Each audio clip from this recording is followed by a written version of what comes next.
നമസ്കാരം.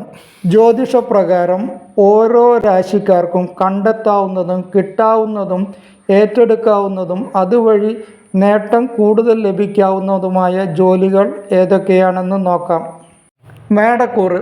അശ്വതി, ഭരണി, കാർത്തിക ആദ്യപാദം അടങ്ങുന്ന മേടക്കൂറുകാർക്ക് പ്രതിരോധം, പോലീസ്, ഫയർഫോഴ്സ്, വൈദ്യം അതായത് മെഡിക്കൽ സംബന്ധമായ ജോലി, ആയുർവേദം, ഹോമിയോ പോലെയുള്ള ജോലികൾ, ഫാക്ടറികൾ സംബന്ധമായിട്ടുള്ള ജോലി, യന്ത്രം, മില്ല്, ടൈലറിങ് എന്നിവയൊക്കെ ചെയ്യാവുന്നതാണ്.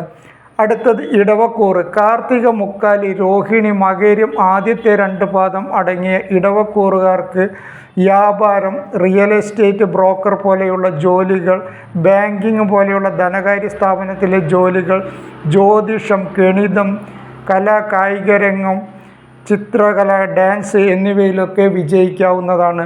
അടുത്തത് മിഥുനക്കൂറ്. മകരം അവസാനത്തെ 2 പാദം, തിരുവാതിര, പുണർദം, മുക്കാല് അടങ്ങിയ മിഥുനക്കൂറുകാർക്ക് വ്യാപാര വ്യവസായ മേഖലകളിൽ, അധ്യാപക മേഖലകളിൽ, ഗുമസ്തപ്പണി, ഗണിതം, ഫോട്ടോഗ്രാഫർ, പ്രഭാഷകൻ, മോട്ടിവേഷൻ ട്രെയിനർ എന്നിവയിലൊക്കെ ഇവർക്ക് വിജയം നേടാവുന്നതാണ്.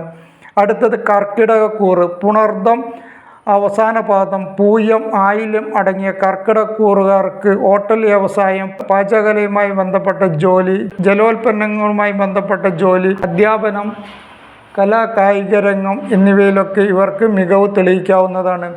അടുത്തത് ചിങ്ങക്കൂറ്. മകം, പൂരം, ഉത്രം ആദ്യത്തെ പാദം അടങ്ങിയ ചിങ്ങക്കൂറുകാർക്ക് വ്യവസായം, സർക്കാർ ജോലി, വ്യാപാരം, സംരംഭം, സേവനം, രാഷ്ട്രീയം എന്നിവയിലൊക്കെ ഇവർക്ക് ഗുണം ചെയ്യുന്നതാണ്. അടുത്തത് കന്നിക്കൂറ്. ഉത്രം, മുക്കാല്, അത്തം, ചിത്തിരയുടെ ആദ്യ 2 പാദം അടങ്ങിയ കന്നിക്കൂറുകാർക്ക് സാഹിത്യം, കല, വേദാന്തം, ജ്യോതിഷം, അധ്യാപനം എന്നിവയിലൊക്കെ കഴിവ് തെളിയിക്കാവുന്നതാണ്.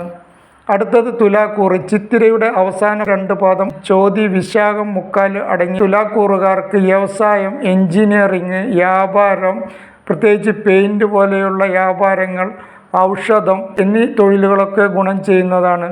അടുത്തത് വൃശ്ചികക്കൂറുകാരായ വിശാഖം കാല്, അതായത് വിശാഖം അവസാന പാദം, അനിഴം, തൃക്കേട്ട നക്ഷത്രത്തിലുള്ളവർക്ക് വൈദ്യം, ഔഷധം, സൈന്യം, പോലീസ്, ജലവിതരണം എന്നീ മേഖലകളൊക്കെ ഇവർക്ക് ഗുണം ചെയ്യുന്നതാണ്. അടുത്ത ധനുക്കൂറ്.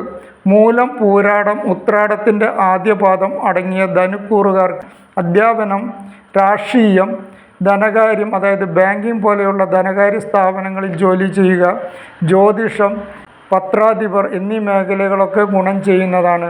മകരക്കൂറ്. ഉത്രാടം, മുക്കാല്, തിരുവോണം, അവിട്ടം ആദ്യത്തെ 2 പാദം അടങ്ങിയ മകരക്കൂറുകാർക്ക് സർക്കാർ മേഖലയിലുള്ള ജോലി, എൻജിനീയറിങ്, അധ്യാപനം, ധനകാര്യം, എഴുത്ത്, ബാങ്കിങ് എന്നീ ജോലികളൊക്കെ കിട്ടുവാൻ സാധ്യതയുണ്ട്. അടുത്തത് അവിട്ടം അവസാന 2 പാദം, ചതയം, പൂരുരുട്ടാതി, മുക്കാല് അടങ്ങിയ കുംഭക്കൂറുകാർക്ക് പൊതുസേവനം അതായത് രാഷ്ട്രീയ പ്രവർത്തനം, വൈദ്യം, പ്രസ് പോലെയുള്ള മേഖലയിലുള്ള ജോലി, പുസ്തക വ്യാപാരം, കെട്ടിട നിർമ്മാണം എന്നീ മേഖലകളിലൊക്കെ ഇവർക്ക് ഗുണം ചെയ്യുന്നതാണ്.